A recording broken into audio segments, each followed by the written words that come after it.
Assalamualaikum warahmatullahi wabarakatuh. Sahabat Senang Tani, kembali lagi di channel Senang Tani bersama saya Titis. Semoga Anda tetap senang untuk menjadi petani dan semoga sahabat Senang Tani semua sehat selalu, dilancarkan rezekinya dan tentunya tetap semangat untuk bertani. Semangat untuk bertani ini bisa tetap kita jaga walaupun di bulan Ramadan kita harus menjalankan ibadah puasa. Seperti halnya apa yang dilakukan oleh Pak Alip di sini, walaupun puasa beliau ini tiap hari masih tetap di lahan untuk merawat tanaman cabainya dan juga memanen. Ini sudah panen yang ke-12 kali dan kalau di video sebelumnya kita sudah bahas tentang pengendalian hama dari awal sampai sekarang panen ke-12.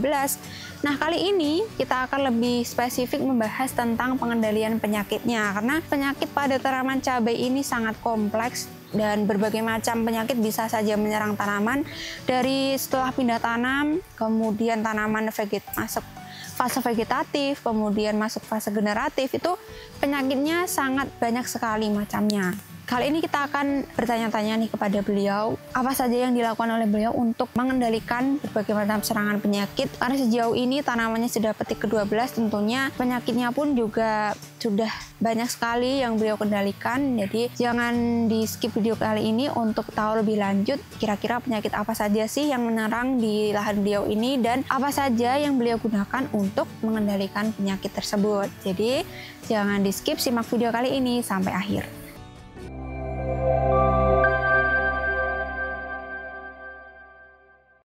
Oke, sahabat Senang Tani, kembali lagi di channel Senang Tani bersama saya Titis. Semoga Anda tetap senang untuk menjadi petani dan semoga sahabat Senang Tani semua sehat selalu, dilancarkan rezekinya dan tentunya tetap semangat untuk bertani. Masih semangat ya sahabat Senang Tani, walaupun di bulan Ramadan ini kita harus menjalankan ibadah puasa, tapi semangatnya harus tetap dijaga. Kita harus tetap semangat untuk ke lahan seperti yang dilakukan oleh Pak Alip ini, walaupun puasa, tapi beliau tiap hari nggak Pak masih ke sawah. Setiap hari ke sawah. Tiap hari masih ke sawah dan ditelateni sampai sejauh ini alhamdulillah hasilnya sangat memuaskan. Dan kalau kemarin kita sudah bahas tentang pengendalian hamanya dari awal tanam sampai sekarang.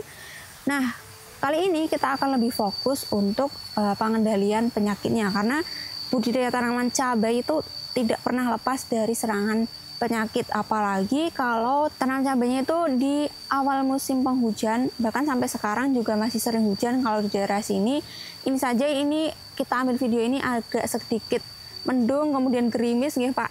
Jadi bisa dibilang hujannya ini masih setiap hari turun, biasanya sore hari ya Pak? Sore hari sampai malam hari itu masih sering turun hujan. Nah itu juga jadi salah satu faktor banyaknya serangan penyakit pada tanaman cabai. Nah yuk kita akan tanya langsung kepada Pak Alip tentang pengendalian penyakitnya dari awal sampai sekarang ini. Gimana Pak Alip, masih semangat ya Pak? Alhamdulillah Pak, semangat. Masih semangat walaupun puasa ya Pak? Alhamdulillah Pak Alip masih diberikan kesehatan juga untuk bisa beribadah dan juga masih tetap bisa tiap hari ke lahan gitu. Kalau kita bicara tentang penyakit tanaman cabai itu kan sangat banyak nih Pak. Banyak sekali, kemudian ya dari awal sampai sekarang itu beraneka macam penyakit itu bisa menyerang tanaman. Nah kalau di lahan Pak Alip sendiri di awal tanam dulu nih Pak, awal tanam itu penyakit yang menyerang apa Pak? Untuk awal tanam penyakit yang menyerang itu wite gelangan nih kalau Mbak, wite gelangan nih kok. Di batangnya itu agak hitam ngeten ya Pak. Kalau tanaman masih kecil nih biasanya terjadi setelah pindah tanam ya Pak.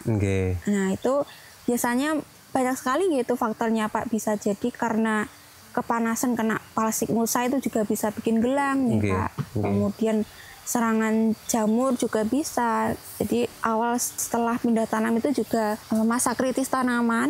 Kalau kita nggak segera langsung mengatasi penyakit tadi, busuk yang ada di batang tadi, juga tanaman bisa mati. Nah kalau Pak Alip mengendalikan tanaman yang gelang tadi gimana Pak? Nah untuk mengendalikan itu Mbak, nah sing gelang itu tetap tak cabut tak ganti Mbak. Gitu. Itu cabut ganti soalnya masih kecil, masih pertumbuhannya yang sama yang lain itu masih bisa mengikuti lah gitu. Jadi bukan dikendalikan Pak, lebih ke dimusnahkan yang terserang. Mboten gitu kok dicabut diganti ngoten mawon. Karena masih kecil ya Pak, jadi masih ada tajangan juga yang bisa ditanam ngoten Pak. Kalau menurut Pak Alip kalau gelang itu apa masih bisa disemprot sesuatu kemudian sembuh gitu Pak? Tetap harus diganti soalnya nek gelang niku kan mangke alum to Mbak wite nggih mati nggih. Nggih, apalagi kalau masih kecil nggih Pak, karena masih kecil masih lemah nih Pak. Nggih. Jadi biasanya langsung mati. Jadi Mas seharusnya dicabut aja diganti diganti. Nah, itu mungkin penyakitnya ada yang ini Pak, kayak rebah semai gitu. Di persemaian itu juga ada beberapa tanaman yang mungkin batangnya kena jamur. Nah, itu juga biasanya kalau sudah terserang memang sulit untuk diatasi. Jadi memang mau tidak mau harus diganti Pak. Diganti. Nah, kemudian setelah tuh Pak gelangnya tadi, setelah tanaman tumbuh gitu ada penyakit lain Pak? Tetap ada Mbak. Ada dari proses pertumbuhan itu penyakitnya kadang nggih trip, tungo, mungkin juk enten gangguan saking bekicot barang niku Mbak nggih. Nggih. Kalau dari kayak serangan jamurnya gitu Pak, busuk batang atau layu gitu? Untuk serangan jamur niku biasanya bercak daun Mbak, bercak daun. Untuk busuk batang mungkin 1-2 tetap ada, tetap ada. Jadi setelahnya itu bercak daun nggih Pak.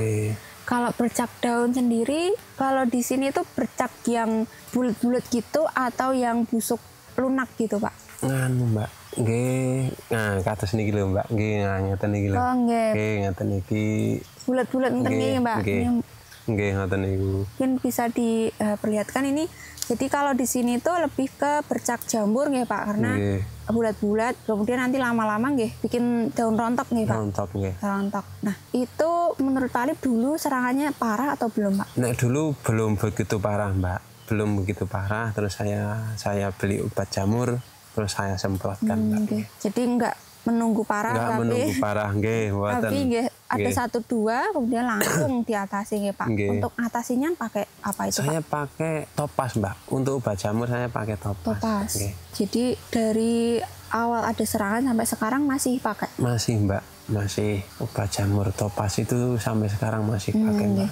Pertimbangannya pakai topas itu kenapa Pak? Nek bagi saya topas itu cukup efektif lah untuk mengobati obat jamur pertama. Kedua, di badan itu tidak menimbulkan alergi gatal-gatal Mbak.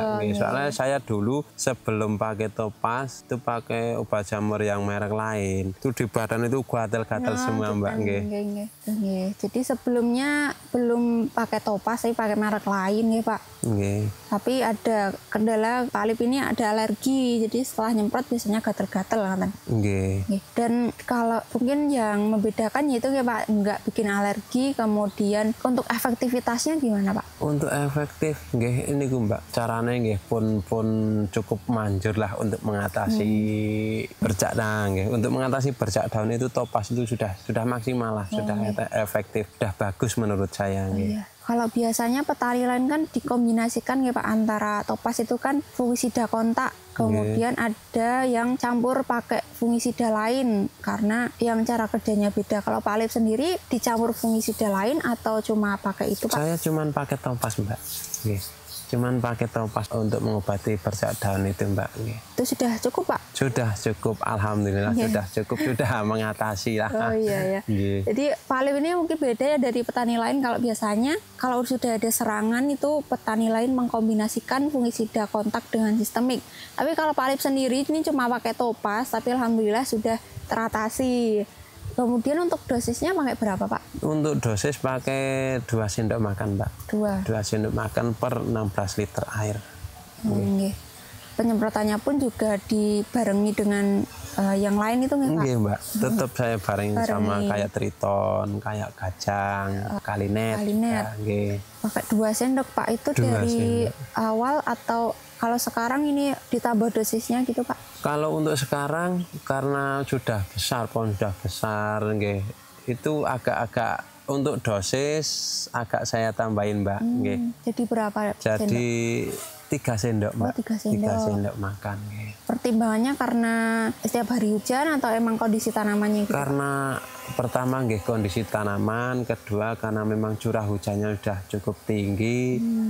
nggih, Mbak. Jadi dosisnya ditambah 3 Dosisnya sendok. ditambah. Nggih. Jadi 3 sendok. Itu sudah berapa kali semprot kalau yang 3 sendok itu? Yang 3 sendok itu baru berapa kali, Mbak? Baru 3 kali kalau enggak, sekitar 3 kali semprot, Mbak. Baru akhir-akhir ini enggak? Nggih, akhir-akhir ini. Karena memang kalau akhir-akhir ini memang hujannya itu di sekitar daerah sini itu memang cukup deras gitu Pak. Curah hujannya cukup tinggi dan turunnya pun hampir setiap hari ya Pak. Tiap hari. Apalagi dari awal puasa sampai sekarang itu ya tiap hari masih hujan ya Pak. Nggih. Hujan. Tapi alhamdulillah masih aman kalau bercak daunnya. Kemudian selain bercak daun Pak, untuk busuk batang sendiri?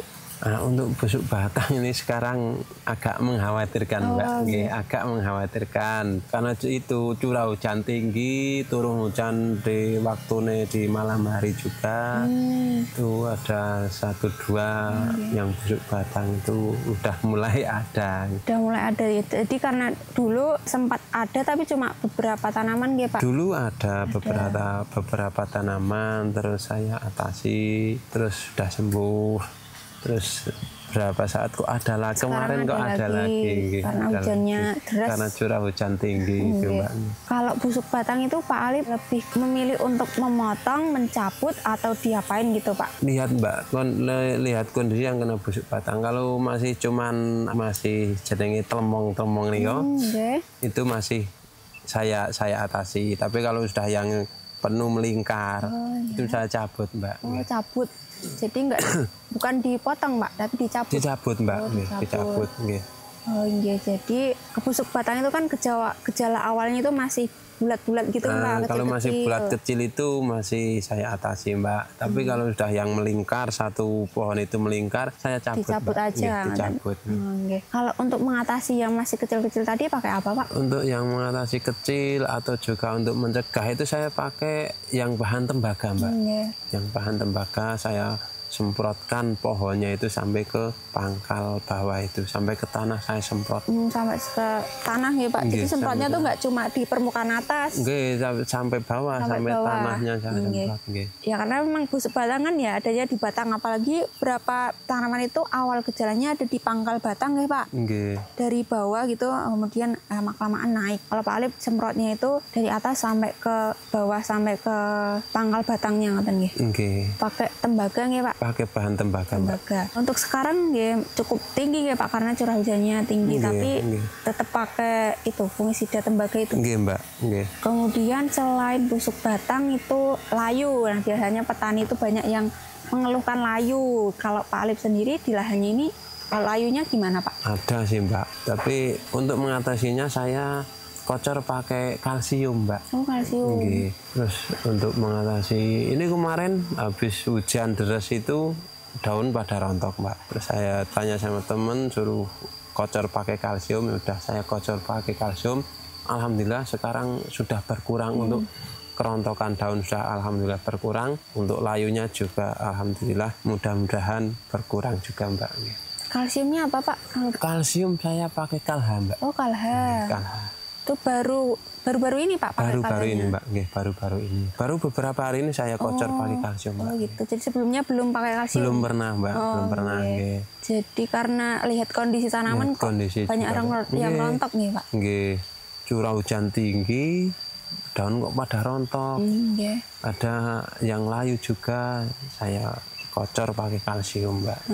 Kalau untuk daun rontok mungkin bisa ini ya Pak, alasannya karena kalsium itu memperkuat tanaman jadi mencegah kerontokan. Nah, kalau layu sendiri kenapa Pak Alip memutuskan untuk menggunakan Kalha itu Pak? Alasannya apa? Kalha itu untuk memperkuat batang juga Mbak. Memperkuat akar, untuk mengatasi kayak pohon stres kan, pohon juga stres juga tuh Mbak.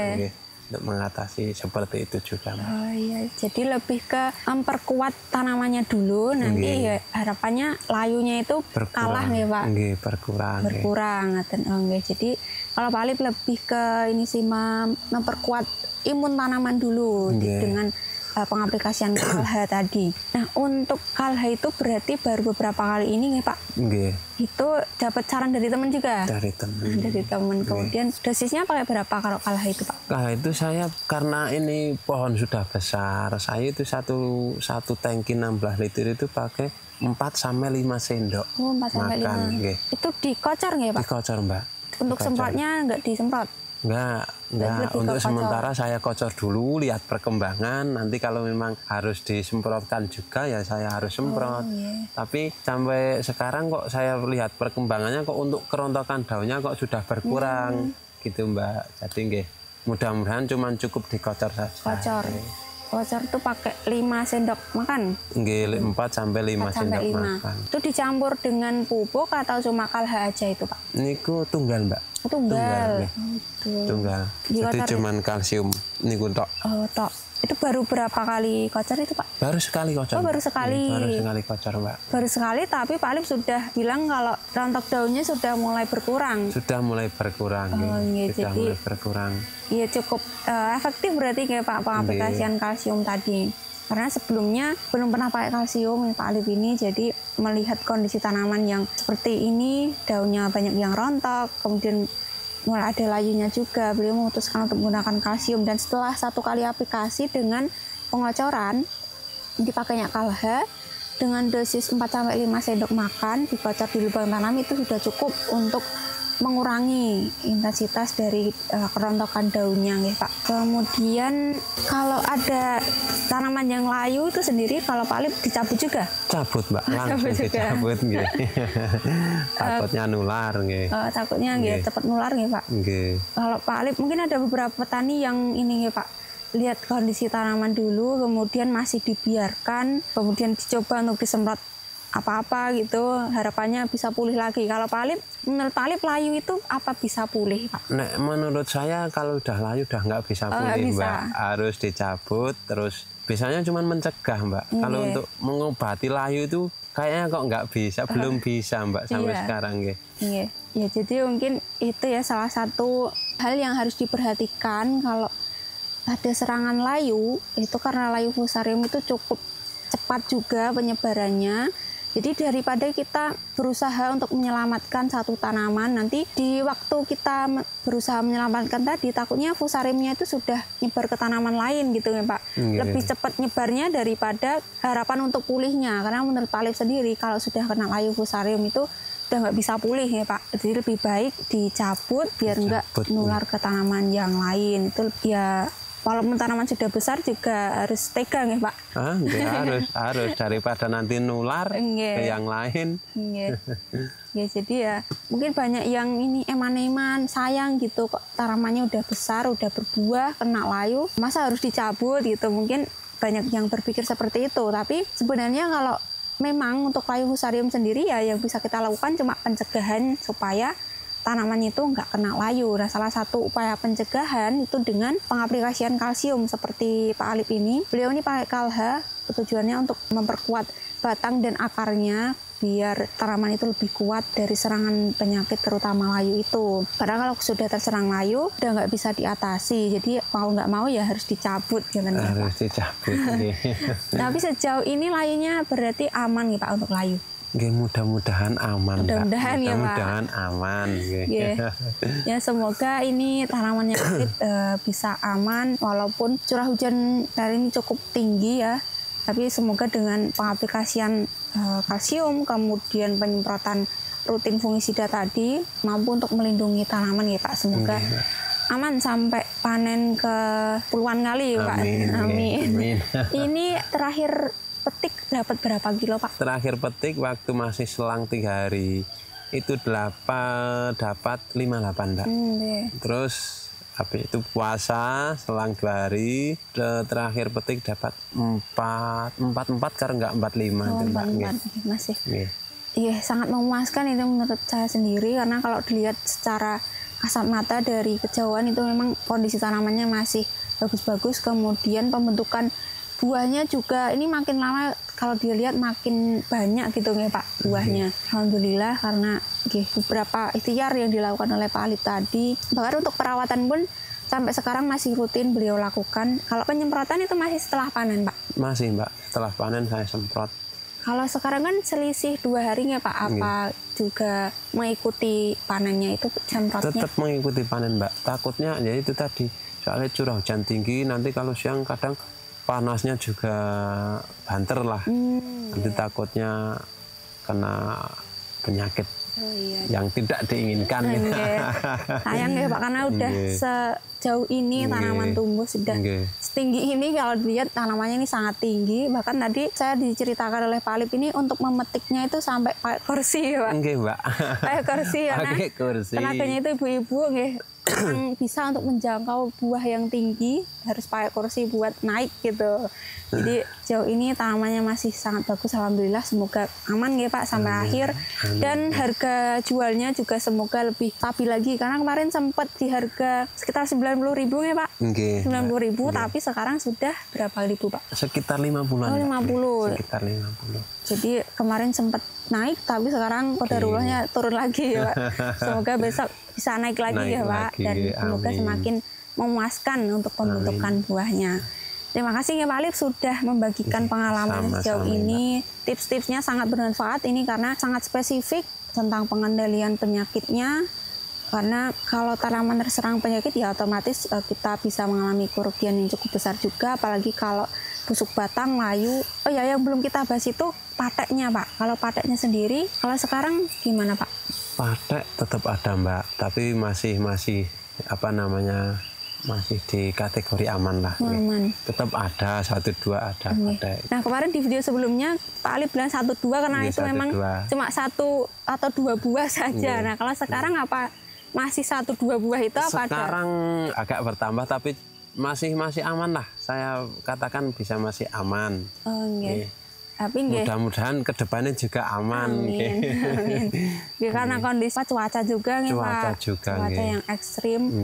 Ya pateknya ya kalau kemarin bilang 1-2 buah, sekarang masih ada tapi masih alhamdulillah masih bisa ini Pak terkendalikan dengan pengaplikasian fungicida tadi. Nah mungkin itu ya sahabat Senang Tani. Terima kasih Pak Alip sudah membagikan pengalamannya sejauh ini. Semoga bisa memberikan manfaat untuk petani-petani di luar sana dan menjadi inspirasi juga, menambah semangat untuk sahabat Senang Tani juga, karena walaupun di bulan Ramadan kita harus tetap menjaga semangat kita, menjaga ibadah kita juga. Dan semoga apa yang kita usahakan, apa yang kita perlakukan ke tanaman ini bisa kembali kita sendiri. Tanaman ini kan timbal balik ya istilahnya, kita apa yang kita berikan itu juga apa yang kita terima. Jadi kalau kita semaksimal mungkin merawat tanaman, kemudian mengenali kondisi tanaman itu seperti apa dan paham apa yang dibutuhkan tanaman, nanti insya Allah tanaman juga akan memberikan yang terbaik untuk kita sendiri. Semoga video kali ini bermanfaat, dan jika dirasa bermanfaat silakan untuk di-share ke teman-teman yang lain. Jangan lupa like, komen, dan subscribe biar nggak ketinggalan video kami selanjutnya. Terima kasih, tetap semangat, jaga kesehatan, dan jangan lupa untuk selalu bersyukur. Wassalamualaikum warahmatullahi wabarakatuh. Waalaikumsalam warahmatullahi wabarakatuh. Terima kasih Pak Alip. Sang-sang Mbak.